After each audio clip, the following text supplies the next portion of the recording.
안녕하십니까. 텔레마케팅 관리사 자격증 과정의 김민주입니다.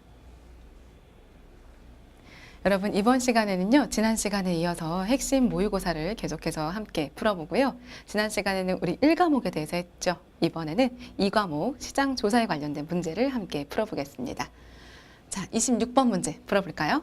다음 중 2차 자료에 포함되지 않는 것은 그랬어요. 우리가 보통 시장조사를 진행할 때 1차 자료와 2차 자료 이렇게 나뉜다. 그런데 1차 자료는 뭔가요?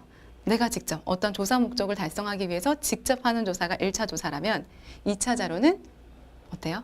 내가 직접 하는 것이 아니고요. 자료만 수집하는 거예요. 기존에 있는 자료들을 수집한다. 그게 바로 2차 자료였죠. 그래서 보통 기업에서 조사를 진행할 때 2차 자료를 먼저 찾아본 이후에 그 다음 내가 직접 조사를 진행하는 1차 조사로 진행한다. 이 순서였죠. 그런데 물어보는 것은 바로 2차 자료에 대한 부분이에요. 자, 1번 볼까요? 정부 통계 자료 2차 자료가 될 수 있습니다. 두 번째, 신문, 잡지 해당되죠. 그리고 3번 신디케이트 자료도 해당돼요. 신디케이트 자료가 뭐였죠, 여러분? 어떤 영리적인 목적을 가지고 시장 조사를 해요. 그 다음에 이 시장 조사가 필요한 기업에게 판매하는 자료, 그 자료를 우리는 신디케이트 자료라고 했습니다. 자, 추가적으로 또 뭐가 있을까요? 2차 자료에는 기업의 내부 자료들도 있었어요. 그렇죠? 그래서 2차 자료의 장점 중에 한 가지가 바로 기업의 어떠한 그런 대외비 자료 이런 것도 확인할 수 있다. 그런 장점이 있었죠. 그런데 4번 관찰 조사는 2차 자료가 아니라 1차 자료였죠. 그래서 1차 자료에 또 뭐가 있었나요? 관찰 조사뿐만 아니라 어떤 인과관계를 확인하는 인과조사. 그래서 실험법이 있었고요. 혹은 뭐 설문조사법 이런 것도 1차 자료에 해당이 된다고 할 수가 있겠습니다. 정답은 4번이고요. 자, 2번 볼까요? 다음 빈칸에 공통적으로 들어갈 단어는 무엇인가 그랬어요. 자, 표본이란 조사 대상자들의 특성을 파악하기 위해서 추출된 집단을 말한다. 그래서 표본 추출은 네모. 이것을 정확하게 정의한 이후에 표본 추출 방법을 결정하고 표본의 크기를 결정하는 순서로 진행한다. 또한 표본의 크기를 결정할 때에는 어떤 요소의 동질성 그리고 조사의 목적, 크기를 먼저 고려해야 된다. 이게 뭘까요? 지금 표본에 대한 설명이 이미 나왔죠. 그럼 표본은 뭐로부터 추출이 된 건가요, 여러분? 모집단. 그렇죠? 우리가 조사할 때 전체 대상을 우리는 모집단이라고 불렀어요. 예를 들어서 우리가 대한민국 20대 인구를 대상으로 한다고 했을 때 모집단 이게 전체 시장조사 대상이다라고 할 수가 있고요. 이 중에서 20대 대한민국 인구들을 모두 다 조사할 수 없죠. 만약에 모두 다 조사한다고 하면은 그거는 이제 전수조사라고 하죠. 모집단 전체를 조사하는 거 전수조사. 하지만 전수조사를 하기에는 굉장히 시간이라던가 비용이 많이 들고 현실적으로는 어렵기 때문에 이 중에서 나눠요. 그렇죠? 예를 들어서 뭐 남성과 여성 이런 식으로 나눌 수도 있고요. 혹은 대학생 아니면 직장 이런 식으로 나눌 수도 있겠죠.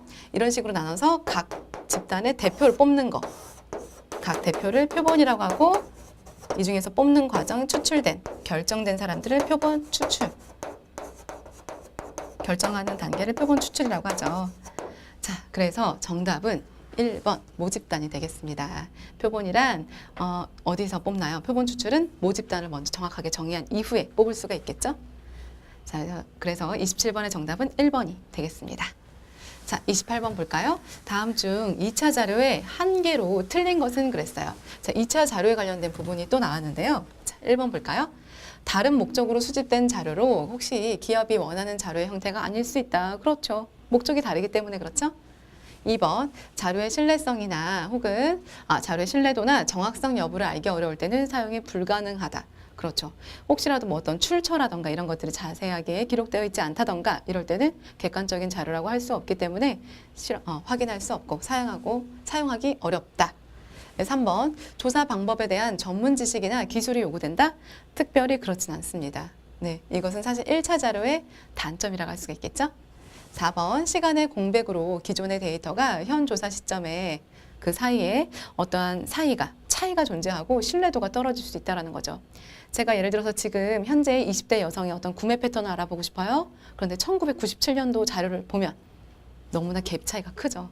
이러한 단점들이 있다. 그래서 정답은 3번이 되겠습니다. 자, 29번 볼까요? 다음 중 설문에 응하는 응답자의 권리 보호에 대한 설명이에요. 그래서 맞는 것은 했습니다. 1번, 응답자는 자신의 정보가 노출되지 않고 안전하게 보호받을 권리가 있다. 그럼요, 당연히 있죠. 그래서 거부할 권리도 있고 익명성을 요구할 권리도 있다. 그랬죠? 2번, 면접자 등의 조사자는 응답자에게 질문을 주관화한다, 객관화한다 라고 했었죠. 3번, 정확한 시장조사를 위해서 응답자는 설문에 꼭 참여해야 된다? 아니에요. 거부할 권리가 있습니다. 바쁘거나 혹은 내가 지금 시장조사하는 주체자가 혹은 대상자가 마음에 들지 않아요? 하기 싫어요? 안 해도 상관없어요. 4번, 조사 자료의 보존을 위해서 익명성을 요구할 수 없다가 아니라 요구할 수 있습니다. 그래서 정답은 1번이 되겠죠? 자, 30번 볼까요? 시장조사의 역할에 대한 설명이에요. 그래서 해당하지 않는 것은 봅시다. 1번, 의사결정에 필요한 정보를 파악한다? 그렇죠. 보통 기업에서 어떠한 마케팅 전략을 펼칠 때 어떻게 하는 게 옳을까? 이것들을 결정하기 위해서 우리는 시장조사를 하죠. 그래서 이러한 정보들을 파악하는 데 도움이 된다.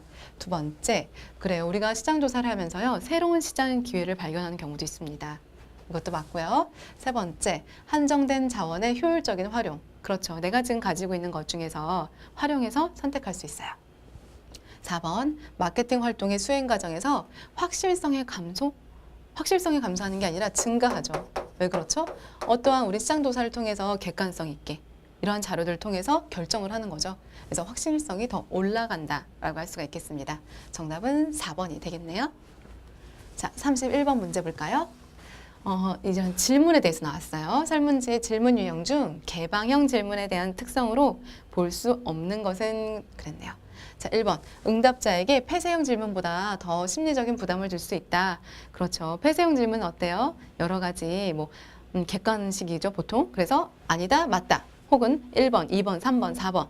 내가 선택할 수 있지만 폐쇄형 질문은 너무나 개방형 질문 같은 경우는 어때요? 굉장히 자유롭고 너무나 다양하기 때문에 그 안에서 내가 답을 해야 되다 보니까 약간 심리적인 부담을 가질 수 있다. 자, 2번. 응답자의 다양한 의견을 수렴할 수 있다. 그렇죠. 보통 이제 우리가 폐쇄형 질문 같은 경우는 이미 그 안에서 선택을 해야 되는데 그 선택한 범주 중에 내가 정말 선택할 게 없어요. 그럴 경우도 있죠. 그럴 때는 개방형 질문을 통해서 다양한 의견을 수립할 수 있다. 그리고 깊이 있고 심도 있는 의견을 들을 수 있다. 3번, 조사자가 표본에 대한 정보를 가지고 있지 않을 때 사용하기 적절하다. 그렇죠. 4번, 다지선다형, 양자택일형, 척도형의 질문이 포함된다? 자, 다지선다형, 여러 가지 중에서 하나 선택할 수 있는 것, 그리고 두 가지 중에 하나 선택하는 양자택일형, 그리고 만족, 매우 만족, 뭐 이런 식으로 척도 나눠서 하는 질문. 자, 이런 건 어디에 포함이 됐나요? 폐쇄형 질문에 포함이 됐죠. 그래서 이런 것들은 폐쇄형 질문의 특징이다, 종류다라고 할 수가 있겠습니다. 그래서 정답은 4번이 되겠고요. 그러면 우리가 개방형 질문에는 어떤 것들이 있었나요? 자, 먼저 자유응답형. 정말 어떠한 기준이 없는 거예요. 그래서 본인 스스로 응답자가 자유롭게 이야기할 수 있게 자유응답형도 있었고요. 문장 완성형도 있었죠. 그래서 어땠어요? 우리 엄마는 뭐 이거다. 뭐 예를 들어서 뭐 삼성은 뭐 어떻다. 내 마음대로, 의견대로 개방이에요. 이것도 자유롭게 선택할 수 있는 거죠. 자, 그 다음 투사기법도 있었죠. 투사기법 질문도 있었어요. 자, 그래서 개방형 질문은 이렇게 세 가지, 폐쇄형 질문에는 이렇게 세 가지가 있었다. 그래서 사실 여러분 그 시험 문제에서는요, 이렇게 많이 나와요. 개방형 질문의 종류 세 가지, 폐쇄형 질문의 세 가지 써라.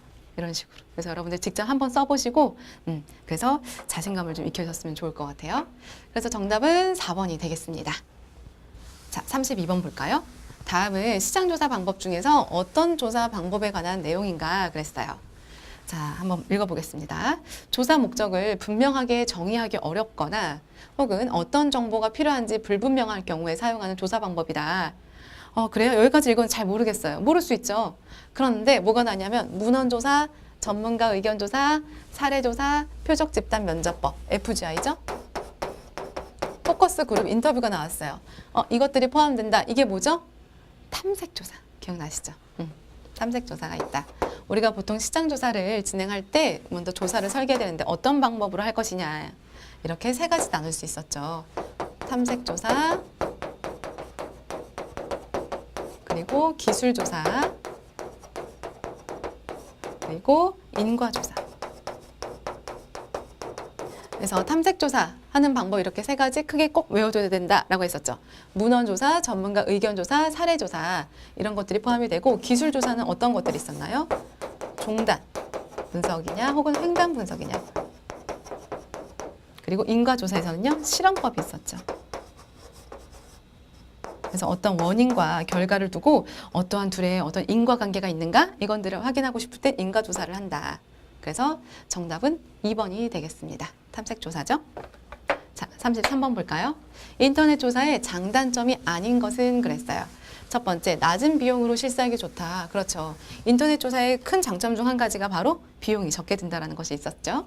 2번, 인센티브를 받기 위해서 또는 자신의 의견을 더 많이 반영하기 위해서 여러 번 응답할 수 있다? 맞아요. 크게 상관이 없습니다.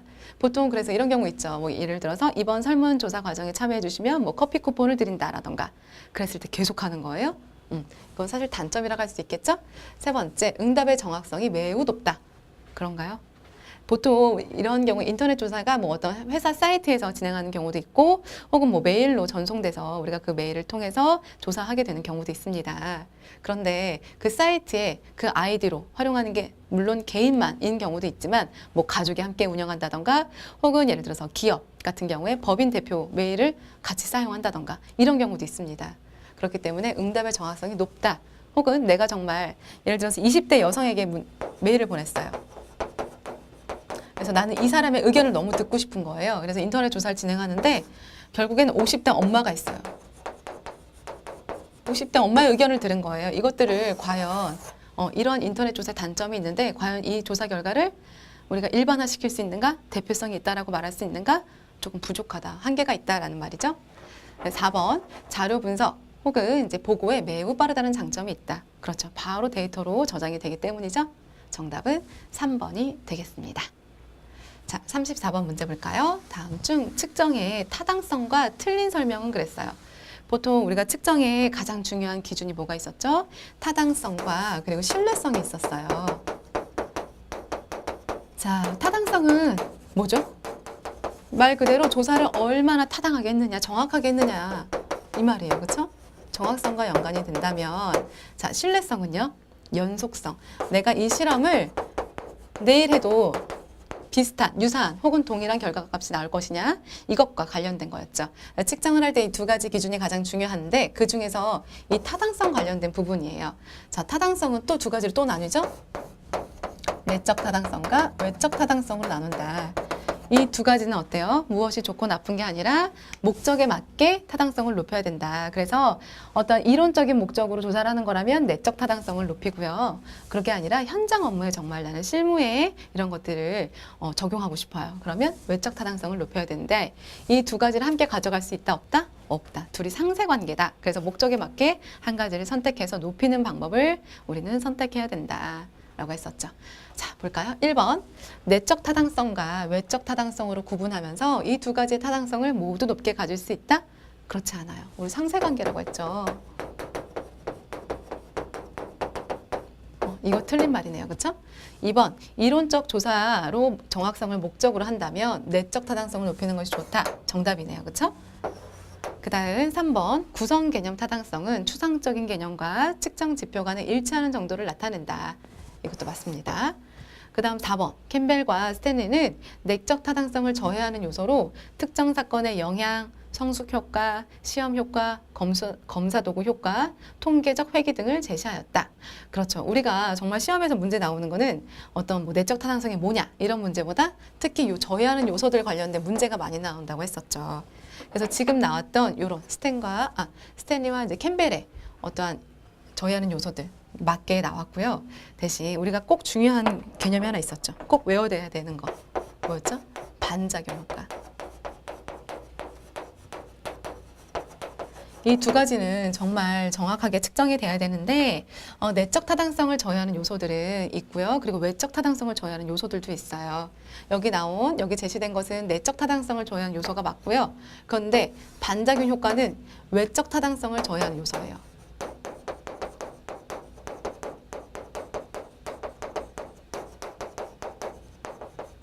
그래서 보통 문제는요, 이 반작용 효과가 여기 글귀들 사이에 꼭 숨어 있는 경우가 많아요. 그래서 만약에 보기에 반작용 효과가 있다 그랬을 때는 어떻게 해야 돼요? 좀 더 유심히 봐야 돼요. 반작용 효과는 외적 타당성의 저해 요소다. 이 반작용 효과가 뭐였죠?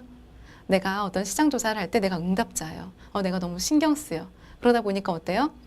어떤 솔직한 나의 마음을 이야기하거나 의견을 이야기할 수 없어요. 뭔가 부자연스럽죠? 그죠? 그리고 의식적으로 행동하게 돼요. 게다가 응답자뿐만 아니라 조사자도 어때요? 내가 지금 이 조사 목적을 꼭 달성해야 돼. 그죠? 빨리 이 조사를 해야 되니까 나도 모르게 나도 분위기 자체를 자꾸 인위적으로 만들어가요. 그런 것들을 반작용 효과라고 하고 이것은 외적 타당성을 저해하는 요소가 된다. 왜냐하면 이렇게 진행하면 어디에 안 좋을까요? 현장에, 실무에 적용하기 어렵다라는 말이에요. 그렇죠? 그러니까 외적 타당성을 저해한 요소가 된다. 그래서 34번의 정답은 1번이 되겠습니다. 자, 35번 볼까요? 다음 중 신뢰도 검증 방법에 관한 설명한 것인데요. 검증 방법 중 어떤 것에 대한 설명인가 그랬어요. 동일한 설문을 같은 응답자에게 2회 실시하는 방법이에요. 단순하지만 응답자의 기억 효과로 신뢰도가 과대 추정될 소지가 있다. 자, 신뢰도는 우리가 신뢰도 굉장히 중요하다고 했는데 이런 신뢰성, 뭐죠? 연속성이에요. 그래서 여러 가지 방법을 진행하는데 응답자에게요. 똑같은 설문지를 2번 하는 거예요. 이거는 재검사법이라고 합니다. 이렇게 해서 신뢰성을 확인하는 방법인데 말 그대로 문제가 있죠. 뭐죠? 첫 번째 내가 이미 했어요. 그렇죠? 두 번째 또 했어요. 그러면 분명히 첫 번째 했던 그 기억들이 있단 말이죠. 이런 것들이 과대 추정될 소지가 있다. 이게 바로 재검사법이다. 이렇게 알아두시면 되겠습니다. 자, 36번 볼까요? 다음 중 자료 수집 방법 중에서 고비용 순서대로 나열한 것은 그랬어요. 우리가 보통 전화조사, 면접조사, 그리고 우편조사, 최근에는 인터넷 조사를 많이 한다라고 했는데 이 중에서 지금 비용 순서로 말을 했거든요. 비용이 가장 높은 곳은 바로 면접이 되겠죠. 자, 그 다음에요. 인터넷 조사 사람이 하나요? 전화조사는 보통 사람이 해요. 그러면 이 사람도 또 뽑아야 되겠죠? 교육시켜야 되고요. 비용이 발생됩니다. 그리고 인터넷 조사의 가장 큰 장점 중에 한 가지는 비용이 많이 들지 않는다는 장점이 있었죠. 그래서 정답은 2번이 되겠습니다. 자, 이번에는 37번 문제 함께 풀어보도록 하겠습니다. 기술조사에 대한 설명으로 옳지 않은 것은 그랬어요. 1번, 기술조사는 크게 종단 분석과 횡단 분석으로 나뉜다? 그렇죠. 맞아요. 2번, 특정 상황의 발생 빈도를 조사하거나 관련 변수 사이에 상호관계를 파악하는 것을 목적으로 한다. 그렇죠. 3번, 마케팅 현상을 예측할 수 있고 특정 상황의 발생 빈도를 조사할 수 있다? 그렇죠. 자, 4번, 가격과 수요 간의 상관관계와 같이 여러 변수들 간의 인과관계를 밝히는 것이 목적이다? 이것은 뭐였죠, 여러분? 실험법이었죠? 인과조사 실험법입니다.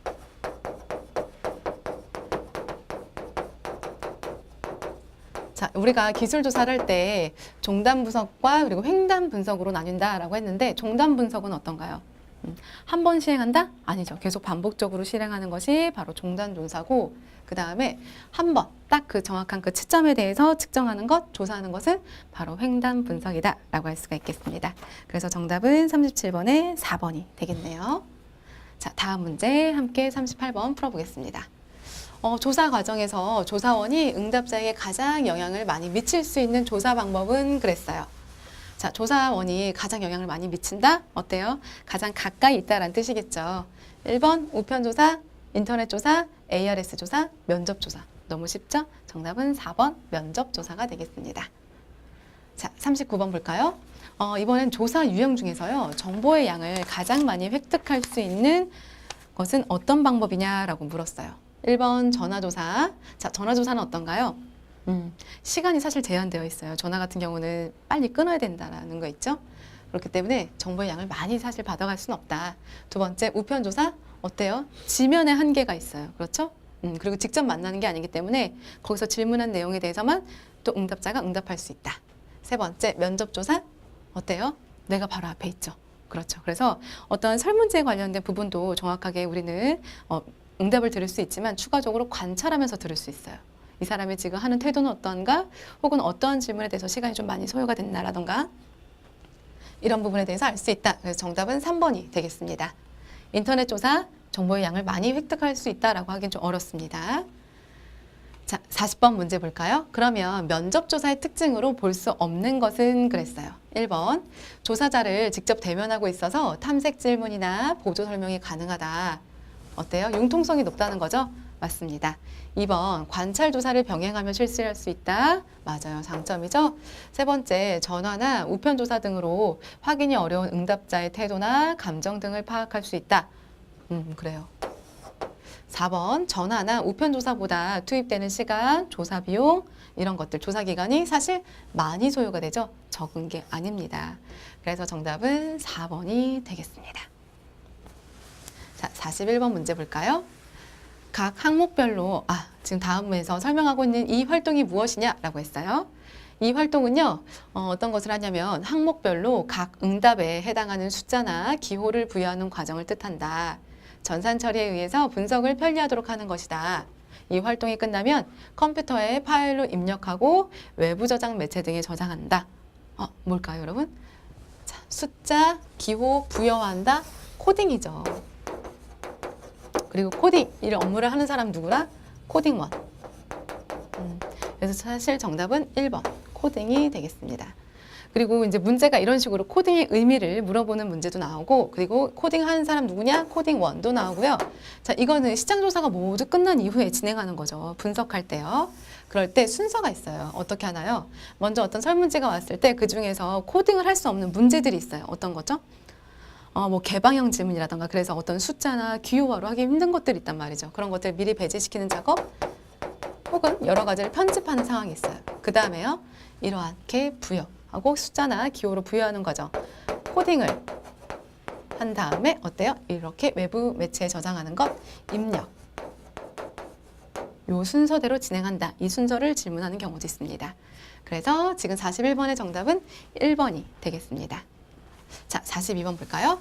다음 중 비표준화 면접에 대한 설명으로 틀린 것은 그랬어요. 자, 1번, 질문의 순서나 내용이 미리 정해져 있지 않아서 상황에 따라서 어떠한 방법으로든지 변경할 수 있다? 맞아요. 우리가 보통 면접을 비표준화 면접 그리고 표준화 면접으로 나뉘는데 표준화 면접은 어떤가요? 보통 면접을 실행하기 전에 뭐가 있어요? 면접 조사표가 있어요. 그래서 면접 조사표 뭐 순서라던가 이런 거에 따라서 무조건 융통성이 거의 적다고 할 수 있겠죠. 신축성도 부족하고요. 그러한 방법이라면 비표준화 면접은 자유롭게 진행할 수 있다는 장점이 있습니다. 두 번째, 얻어진 자료는 신뢰도와 객관성이 높다는 장점이 있고 조사 결과 해석, 분석에 용이하다. 그런가요? 보통 비표준화 면접을 하게 되면 개방형 질문을 많이 할 수 있고요. 게다가 정량적이 아니라 정성적 조사예요. 우리가 앞서서 어떤 것을 분석하고 이제 입력할 때 그 편집 과정에서 뭘 빼죠? 개방형 질문이라던가 이런 거. 왜요? 숫자나 기호화에서 부여할 수 없기 때문에 빼는 거죠. 해석이나 분석이 좀 용이하지 않습니다. 이게 바로 사실 단점이죠. 네, 정답은 2번이 되겠네요. 이것은 표준화 면접에 대한 설명이겠죠? 3번, 반복적인 면접이 불가능하다. 그렇죠. 우리가 표준화 면접 같은 경우는 이미 구체화되어 있고 그리고 구조화되어 있기 때문에 계속해서 반복적으로 할 수 있지만 이건 어때요? 달라요. 늘 자유롭게 변경될 수 있다는 거죠. 4번, 신축성과 융통성이 높아서 새로운 사실이나 아이디어 발견의 가능성이 높습니다. 그래서 정답은 2번이 되겠네요. 자, 43번 볼까요? 시장조사의 특징으로 옳지 않은 것은 그랬어요. 자, 1번, 시장조사란 기업이 당면한 문제를 해결하기 위해서 의사결정에 필요한 정보를 얻는 과정이다. 맞죠? 2번, 시간이나 비용이 소요되지만 보다 객관적이고 과학적인 방법으로 문제를 해결할 수 있다. 그렇죠. 우리가 여러 가지 고객의 의견을 직접 듣기도 하고요. 어떤 실험을 진행하기도 하죠. 3번, 조사가 이루어진 순서는 사전조사, 예비조사, 보훈조사 순이다. 그런가요? 우리가 어떤 조사가 이루어지기 전에 예비조사 먼저 하고요. 그 다음에 사전조사, 그 다음에 본조사로 나누죠. 자, 예비조사는 뭔가요? 설문지가 만들어지기 이전에 어떻게 내가 목적이 제대로 맞는지 이렇게 하는 게 맞나 확인을 하고요. 그러면 내가 이렇게 조사를 진행하기 위해서 보통 비용이나 혹은 시간은 어느 정도 소요가 될까? 이런 것들 확인하는 작업이라고 하면 두 번째, 어떠한 설문지를 좀 작성을 하고요. 보통 초안을 작성하는 거죠. 초안을 작성하고 나서 한번 해보는 거예요. 예비조사처럼. 그러니까 예비조사가 아니라 뭐라 해야 될까요? 본조사의 축소판이라고 할 수 있죠. 일부 이제 표본을 대상으로 조사를 해본 이후에 후에 분명히 그 설문지에 어떤 오류사항이라던가 혹은 약간 조금 더 개선해야 될 부분 보완을 하는 작업이 바로 사전조사다. 그 다음에 실제 본조사로 들어가게 됩니다. 그래서 정답은 3번이 되겠네요. 4번, 고객 만족이라는 현 기업이 지향하는 시장조사의 궁극적인 목적이 있다. 그렇죠. 시장조사의 가장 궁극적인 목적은 고객 만족이다. 라고 할 수가 있겠죠. 정답은 43번에 3번이 되겠습니다. 자, 44번 볼까요? 우편조사의 단점에 해당하지 않는 것은 그랬어요. 자, 우편조사가 어떠한 조사 비용이 굉장히 저렴하다는 장점은 있지만 단점도 있죠. 1번 볼까요? 질문지 회신기간 통제 불가능. 그렇죠. 내가 분명히 언제까지 보내달라고 얘기를 했는데 보내주지 않아요. 어쩔 수 없어요. 이러한 통제가 불가능하다. 2번, 응답자의 지역적인 한계.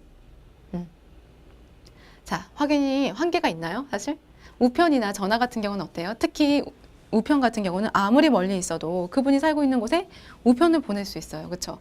지역적인 한계가 아니라 지역적으로 굉장히 도움이 많이 된다는 거죠. 어떤 접근성이 뛰어나다라고 할 수가 있겠죠. 3번, 답변이 모호할 경우에 확인이 불가능하다. 그렇죠. 예를 들어서 회신이 왔어요. 회신이 왔는데 이게 무슨 글씨인지 못 알아보겠거나 혹은 뭐 정말 다른 질문을, 다른 답변을 했다거나 혹은 정확히 이것을 이해할 수 없을 때 우리는 다시 한번 이야기 물어볼 수가 없다라는 거죠. 이러한 것도 단점이 있고요. 4번, 응답자의 진위 여부를 확인 불가능하다. 우리 이메일과 동일한 부분이죠, 사실은. 예를 들어서 저한테 우편을 보낸 거예요. 그런데 저와 살고 있는 다른 가족이 설문조사에서 보냈을 수도 있다는 거죠. 그러면 그것은 진위 여부를 확인할 수가 없어요. 이걸 정말 내가 했는지, 그 고객이 해당 고객했는지, 해당 고객 가족했는지 알 수 없다라는 거죠. 그래서 지역적 한계가 있다는 건 우편조사 단점에 해당하지 않는다. 틀린 설명이죠. 자, 45번 볼까요? 다음 척도에 관한 설명 중 틀린 것은 그랬어요. 우리가 여러 가지 척도가 있다라고 했었죠. 어떤 숫자를 부여할 때 그런 척도들이 있는데 이것에 대해서 정확히 알고 있는가 하는 질문이에요. 1번, 어떠한 정보의 양을 가지고 평가를 한다면 가장 많은 양을 가지고 있는 건 누구죠? 바로 비율 척도죠. 그렇죠? 그 다음 간격 척도, 뭐라고도 부르나요? 등간 척도. 그 다음에 서열 척도, 명목 척도 순이다. 그렇죠. 우리 명목 척도가 뭔가요, 여러분? 어떤 명목만, 그리고 의미는 없어요. 그렇죠? 자, 그래서 어떤 운동선수의 등번호, 그걸 가장 대표적으로 생각하시면 된다라고 했었죠? 자, 두 번째, 서열 척도는 명목 척도와 동일하게 평균 표준 편차에는 아무런 의미가 없다. 맞습니다. 3번, 등간 척도는 절대 영의 개념을 가지고 있다. 자, 등간 척도의 가장 큰 대표적인 게 뭐가 있었나요? 온도가 있었죠. 혹은 뭐 물가일 수도 있는데요. 자, 여러분, 온도가 0도라는 것은 온도가 없다라는 뜻인가요? 아니에요. 그렇죠? 그래서 온도가 없다라는 뜻이 아니라 온도의 그냥 수준을 말하는 거죠, 지금. 1도와 영하 1도 사이에, 영상 1도, 영하 1도 사이를 말하는 겁니다. 그래서 절대 0의 개념을 가지고 있다. 이건 틀린 설명이 되겠네요. 4번, 비율 척도는 가장 포괄적인 정보를 제공하는 최상위 수준의 측정 척도이다. 그렇죠. 가장 많은 양을 가지고 있습니다. 예를 들어서 뭐가 있나요? 몸무게가 있죠? 자, 여기서 온도는요. 온도 0도라는 건 뭐예요? 절대 0의 개념이 없다라는 게 있었어요. 그런데 몸무게 같은 경우는요. 몸무게가 0kg예요. 절대 0의 개념이 있다라고 할 수가 있겠죠. 그래서 등간과 비율은 이렇게 다르다라는 것도 알아주시면 좋을 것 같고요. 정답은 그래서 바로 3번이 되겠네요. 자, 46번 풀어볼까요? 다음 중 확률 표본 추출 방법에 포함이 되지 않는 것은 그랬어요. 우리가 어떤 모집단 전체를 대상으로 전수조사를 할 수 없기 때문에 그 중에서 일부 표본을 추출해서 조사를 진행해야 된다. 그런데 표본을 추출할 때 어떤 기준을 가지고 하는 정확한 혹은 과학적인 기준이 있는 확률적인 표본 추출이 있는가 반면에 조사자 임의대로 혹은 판단대로 추출하는 방법, 비확률 표본 추출이 있다라고 했었어요. 그런데 지금 질문에서 묻는 건 확률 표본 추출 방법에 대해 묻는 거예요. 그래서 단순 무작위 표본 추출, 그리고 군집별 표본 추출, 지역별 표본 추출은 확률 표본 추출에 해당이 됩니다. 자, 그럼 대신 할당 표본 추출은 어디에 포함이 돼요? 비확률 표본 추출에 포함이 되죠. 자, 추가적으로 비확률 표본 추출 또 뭐가 있었나요? 임의, 조사자 임의대로 하는 거죠. 임의 표본 추출. 그리고요, 주관 혹은 판단, 조사자의 판단에 의거해서 그런 경우도 있고요. 목적, 본인 스스로 그냥 목적이라고 생각하는 것들에 대해서 표본 추출하는 거예요. 자, 이게 어디에 포함이 된다? 비확률. 그래서 여러분 이런 식으로 필기가 나오면 조금 쉬워요. 그나마. 그쵸? 어느 정도 이 중에서 아닌 것 같은 거 고르면 되거든요. 그런데 실기에서는 이걸 다 쓰라고 해요. 그럼 다 외워야 되겠죠. 그래서 비확률 표본 추출 3개, 임의 표본 추출, 주간 표본 추출, 할당 표본 추출 이렇게 외우시면 되겠습니다. 자, 그래서 정답은 46번에 4번이 되겠죠? 자, 47번 볼까요? 다음 중 설문조사법에 대한 설명으로 틀린 것은 그랬어요. 자, 1차 자료에서 가장 많이 사용하는 방법이다? 맞아요. 그쵸? 그래서 뭐 어떤 뭐 전화로 해도 되고요. 면접, 우편 다 많이 실시되는 방법이죠. 두 번째, 부정확하고 성의 없는 답변이 있을 수 있다. 그럼요. 응답자 상황에 따라서 이럴 수 있습니다. 가능성이 있어요. 세 번째, 조사자나 설문지 등의 오류 발생 가능성이 없어서 굉장히 정확성이 높다? 오류 발생 가능성이 있죠. 그래서 정답은 3번이 되겠네요. 4번, 복잡하거나 깊이가 있는 주제에 대한 질문이 어렵다. 그렇죠. 그래서 굉장히 너무 개인적인 거라던가 혹은 민감한 질문은 하기 어렵다는 단점도 있죠. 그래서 정답은 47번에 3번이 되겠습니다.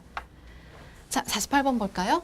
이번에는 측정 오차에 대한 부분이 나왔어요. 자, 여러분 우리가 정말 정확하게 그리고 신뢰성 있게 측정을 하는데 오차가 발생이 된다. 크게 두 가지가 발생이 되죠. 뭐가 있나요? 체계적인 오차가 있고요. 그리고 비체계적인 오차가 있어요.